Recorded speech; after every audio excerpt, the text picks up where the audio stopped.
¿Qué tal? ¿Cómo está? Gracias por acompañarnos esta noche. Oigan, este tema quiero ponerlo sobre la mesa porque me parece que es importante compartirlo con ustedes. El empoderamiento del ciudadano, de la ciudadana, la politización del mexicano, de la mexicana de a pie. Y es que no es un punto menor y me parece que es algo determinante de aquí en adelante para nuestro país y para la forma como tenemos que comportarnos ya como sociedad. Durante muchos años, ustedes recordarán que diversas voces decían, el mexicano y la mexicana únicamente acude a las urnas a votar y ya no se involucra absolutamente nada más. Son manipulados por la televisión, por los diferentes medios corporativos y de esa forma utilizados por la oligarquía para que vayan, depositen, por supuesto, su sufragio, legitimen, ¿no?, a estos grupos en el poder a través de pues de una falsa democracia como tal, construida con mucho ahínco por esa llamada generación de la alternancia y para de contar. A partir de ahí el ciudadano se desliga, el ciudadano cruza los brazos, el ciudadano deja de pensar y deja todo en manos de los políticos, deja todo en manos de los empresarios. Y esto tenía lógica porque así eran los mensajes que se lanzaban tanto de la clase política como de los medios de comunicación que tenían una enorme penetración en prensa, radio y televisión, en donde la mayoría, la gran mayoría de las voces, me atrevería a decir el 95% de las voces, pues simple y llanamente guiaba al ciudadano y a la ciudadana a tomar ese papel totalmente eh, falto de crítica, falto de compromiso, prácticamente te lanzaban el mensaje de que no hagas nada, ¿para qué? Si nada va a cambiar, todos son iguales, hay que votar por el menos malo, en fin, todo ello para evitar que tú como ciudadanía te comprometieras y comenzaras a exigir mucho más de lo que se te estaba otorgando. ¿Cuántas veces no escuchamos a López Obrador en declaraciones personales o en redes sociales y por supuesto en la mañanera hablar de que el pueblo mexicano se estaba politizando muchísimo, que los ciudadanos ya no eran los mismos, que el mayor aporte de su gobierno era la llamada revolución de las conciencias que había provocado precisamente la politización ciudadana?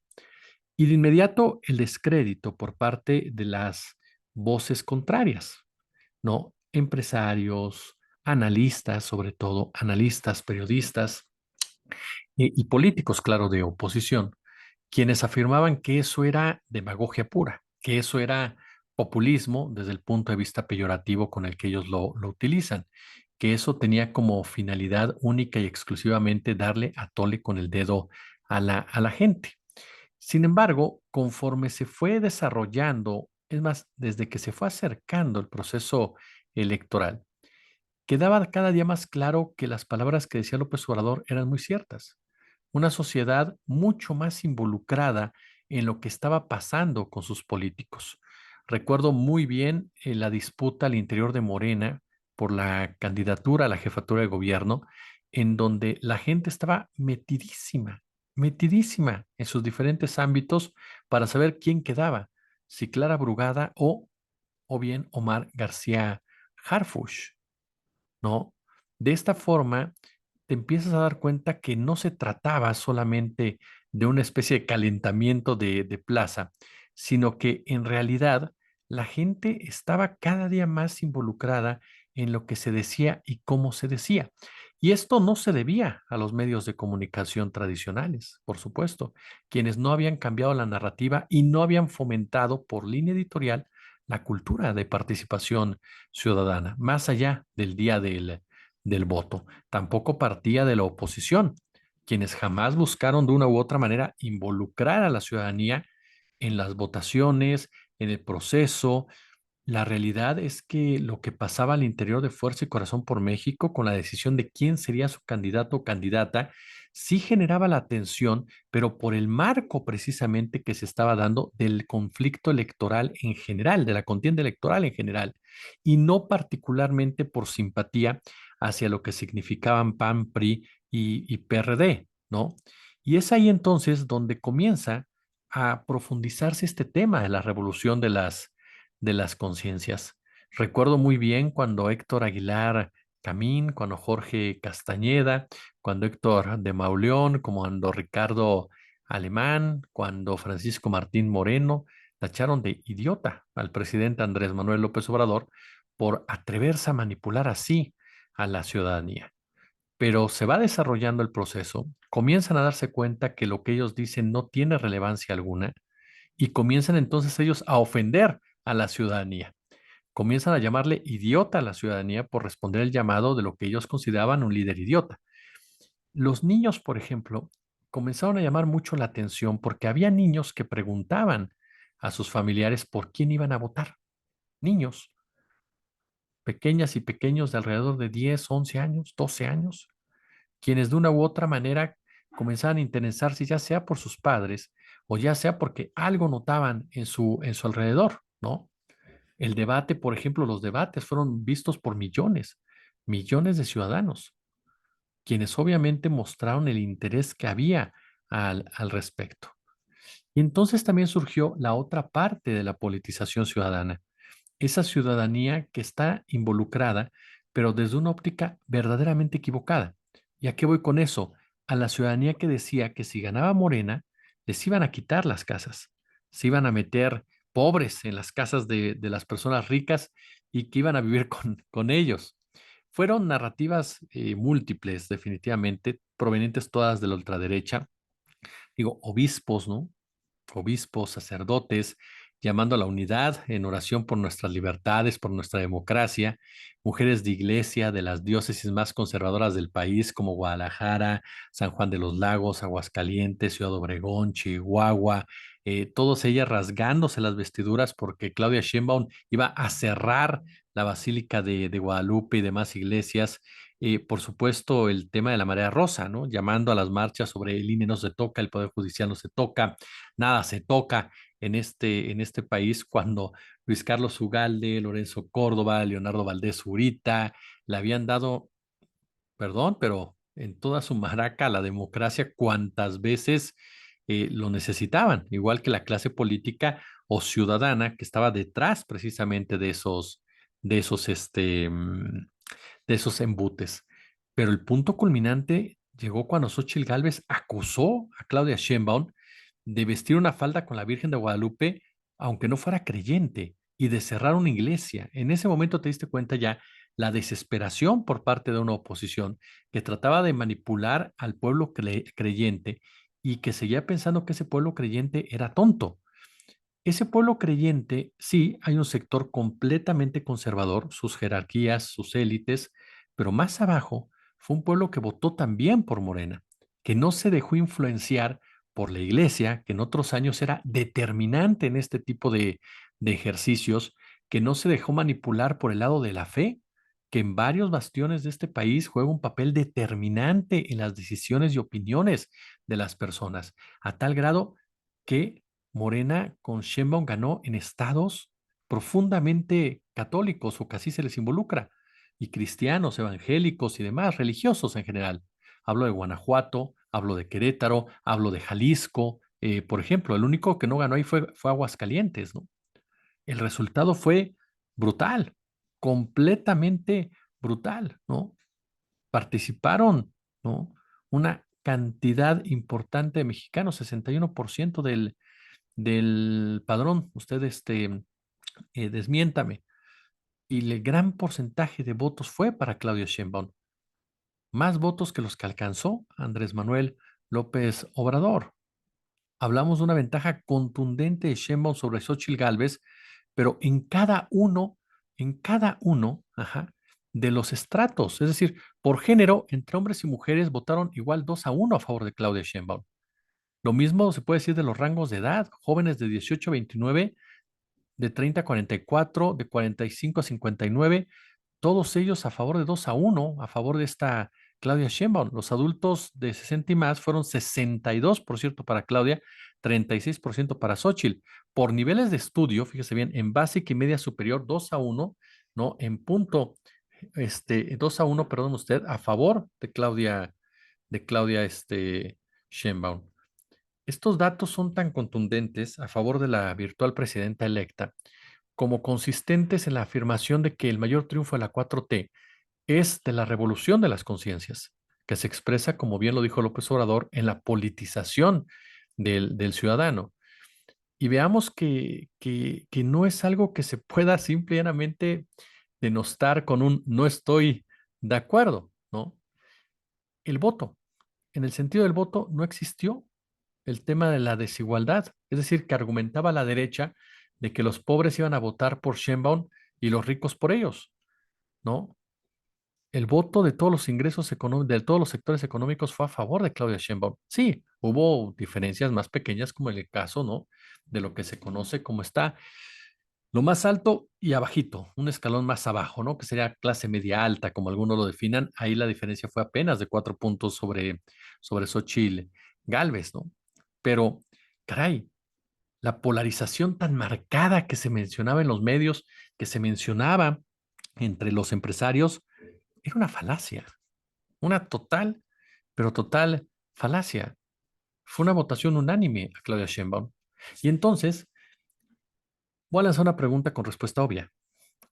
¿Cómo te explicas que haya sido de esa manera tan contundente después de 5 años de campañas negras en contra del gobierno actual, de bombardeos constantes, de reportajes falsos, de acusaciones falsas, de spots a todas horas, con la iglesia metida, es decir, la iglesia y los medios de comunicación, ejes fundamentales en la manipulación ciudadana durante años por parte del PAN y por parte del PRI?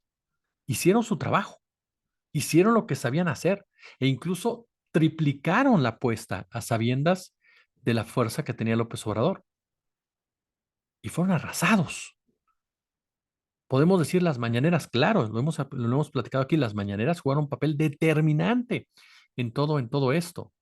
Claro que ayudan a contrarrestar constantemente los discursos, las falsas versiones, constantemente. Le dieron a López Obrador tribuna, una tribuna diaria durante 2 horas en donde expresaba lo que pensaba y marcaba la agenda. Pero aún así, no se explica nada más eso.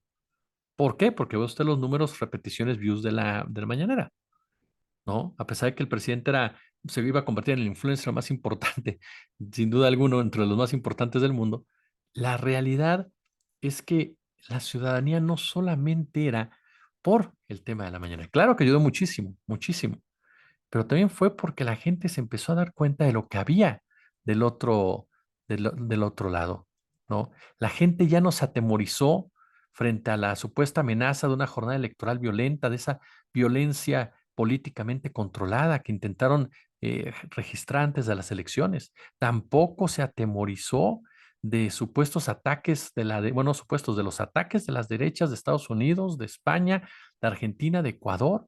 No se dejó llevar por ese aspiracionismo que te querían vender, que opinaban por todos lados.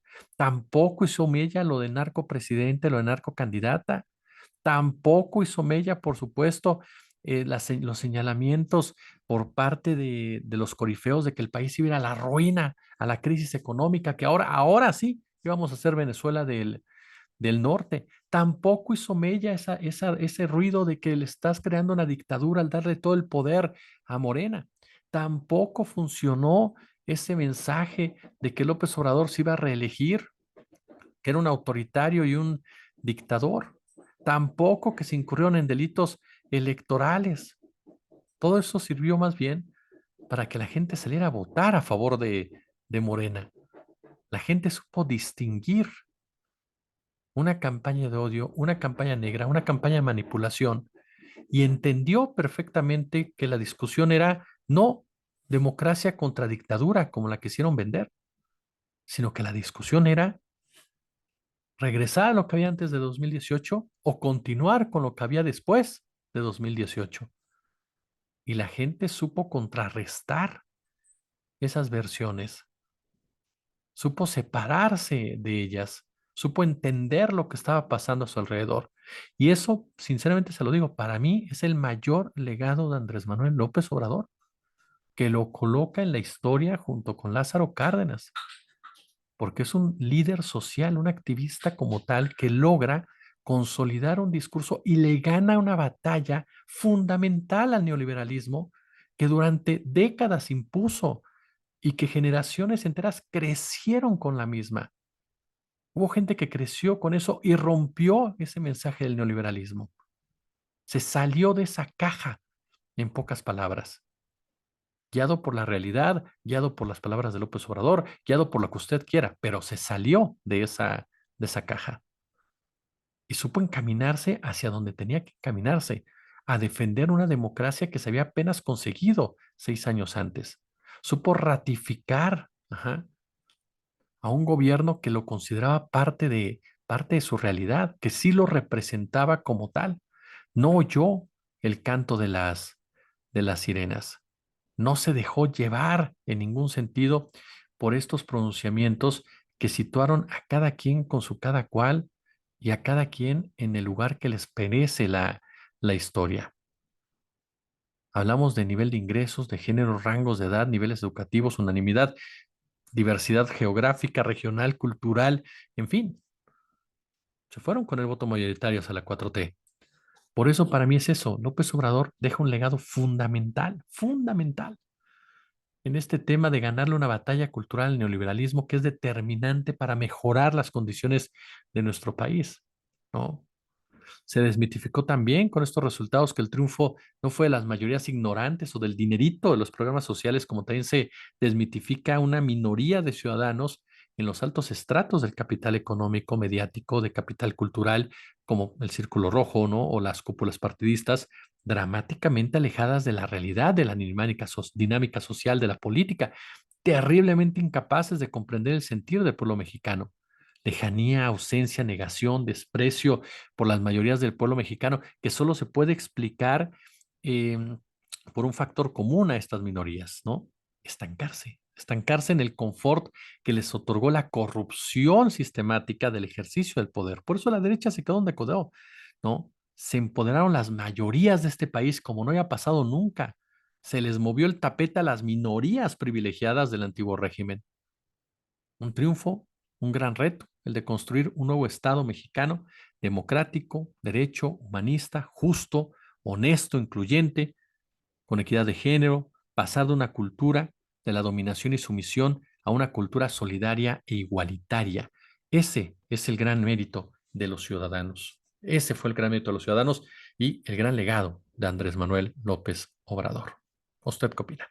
Si les gustó el video, pulgar arriba, por supuesto, déjenos sus comentarios, déjenos sus puntos de vista. Ya lo sabe, compartan este video, suscríbanse, denle a la campanita y por supuesto también, si ustedes son tan amables, échenos super chat, super gracias o únanse al canal. Como siempre, un gusto, como siempre, un verdadero, pero verdadero placer.